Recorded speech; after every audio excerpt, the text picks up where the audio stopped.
Hey, what's going on everyone? Welcome back. Today we're going to be having a look at 25 facts that you probably didn't know about Code Geass.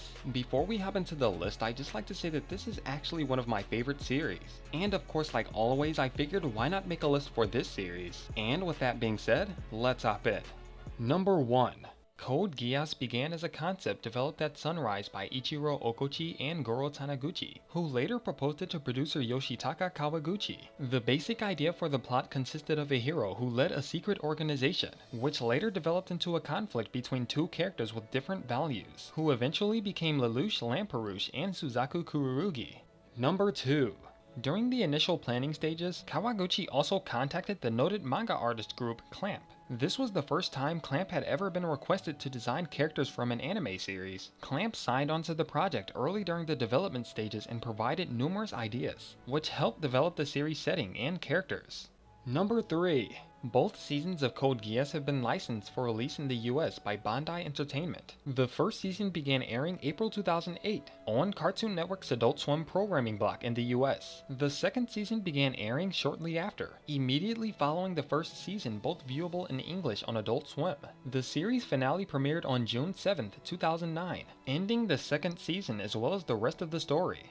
Number 4. While on Adult Swim, the show began with very little promotion. Being so continuity driven, it was hard to pick up for new viewers.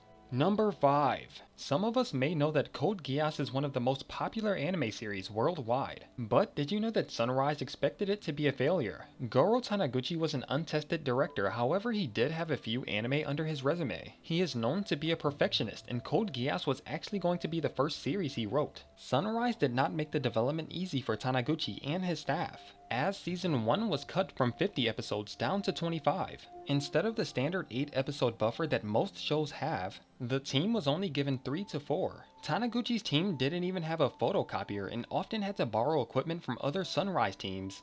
Number 6. The first season's success didn't give Taniguchi much freedom for the second season. A change in time slots forced him to tone down the content and to include a time skip, so that new viewers wouldn't get too confused with the story up to that point. The only good thing to come from Sunrise's restrictive nature was that Taniguchi had to create the Geass power and CC in order for the series to get greenlit. Number 7. When developing the character designs for Lelouch, Clamp had originally conceived his hair color as being white. Eija Okawa, head writer of Clamp, said that she visualized him as being a character to which everyone could relate to, as being cool, literally a beauty. Number 8. Many similarities amongst the fanbase of Japanese anime and popular culture have been drawn between Lelouch and Light Yagami, from their connection to the supernatural world. Light having his Shinigami and his Death Note, with Lelouch having CC and his Geass ability. Both of them are also extremely intelligent and can foresee and predict people's actions. Their goals are also about the same, to create a better world. Number 9. Lelouch's English voice actor is Johnny Young Bosch, who is the same English voice actor as Ichigo Kurosaki from Bleach. Bosch also played Adam Park, the second Black Power Ranger in Power Rangers. This was a role he played for 5 years. Number 10.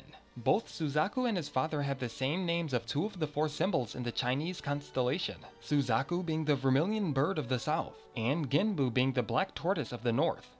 Number 11. CC's English voice actor Kate Higgins did other female leads, such as Sakura Haruno from Naruto, and Saber from Fate Stay Night. Number 12.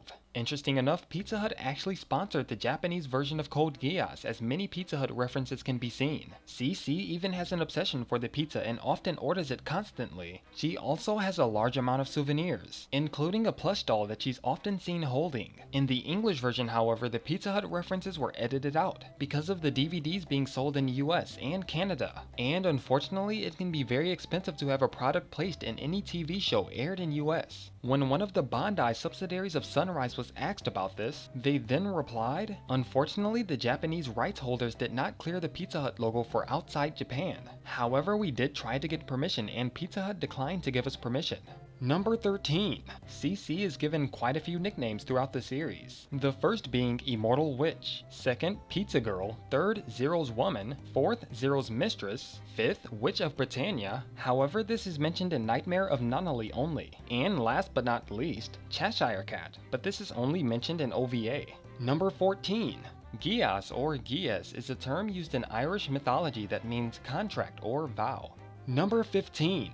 Zero's R2 costume design bears resemblance to Kamui's and Subaru's standard outfit from Tsubasa Reservoir Chronicles. The cape, however, is the trademark comparison to Kamui from X. Number 16. Amber from Darker Than Black resembles CC, as both are mysterious girls who have an unknown connection to the main character. Number 17. Cornelia shares many traits with Olivia Myra Armstrong from Full Metal Alchemist Brotherhood. Both are high-ranking female officers, strict and very aggressive, as well as brilliant commanders. Both also come from an influential and/or wealthy family. At the same time, both of them inspire a great deal of respect in the soldiers under their command, and are shown to an extent caring for them. Number 18. In episode 5, Shirley was cosplaying as combat waitress Mikuru from Suzumiya Haruhi no Yutsu. On top of that, when she falls over, she was photographed by Anya, whose voice actress is the same of that of Asuhina Mikuru, namely Goto Yuko.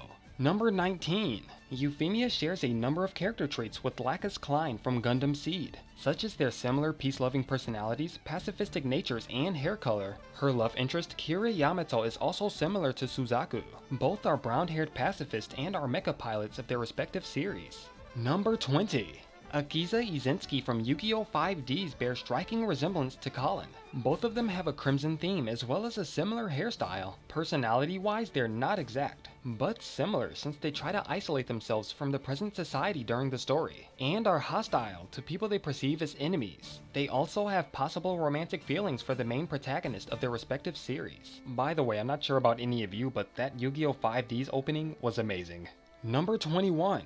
When Cecile and Gino are playing pool in episode 20, the tables are shown with support beams linking the legs as Lloyd leans on the table. However, when they're shown again, the supports joining the legs are gone. Number 22. In Season 2, Episode 9, Schneizel intentionally uses his king to checkmate himself. This is actually illegal in chess, and making such a move would result in disqualification. Number 23. Shirley's voice actress Fumiko Orikasa is also the Japanese voice of Rukia Kuchiki from Bleach. Number 24. Like her namesake Albert Einstein, Nina contributed to causing the production of a weapon of mass destruction, and later felt remorse when she realized how many people died from it. Number 25. Nina's masturbation scene in Season 1, Episode 12 has become extremely controversial, due to its mature content and the lack of necessity in the episode synopsis, as well as due to the pain that would result from using the table to stimulate oneself. Because of the scene's infamy, fans who do not like Nina often insultingly refer to her as Table Girl or Table-chan, with the table itself being referred to as Table-kun. I guess you can say it was good wood? I don't know. And with all of that being said, that pretty much concludes it for this list. If by any chance you learned or found something to be interesting, feel free to leave a like and share the video with anyone else who you might feel will enjoy it. By the way, if you'd like to see more lists like this, be sure to comment down below on which series you'd like to see next. I hope to see you all next time in the Abyss.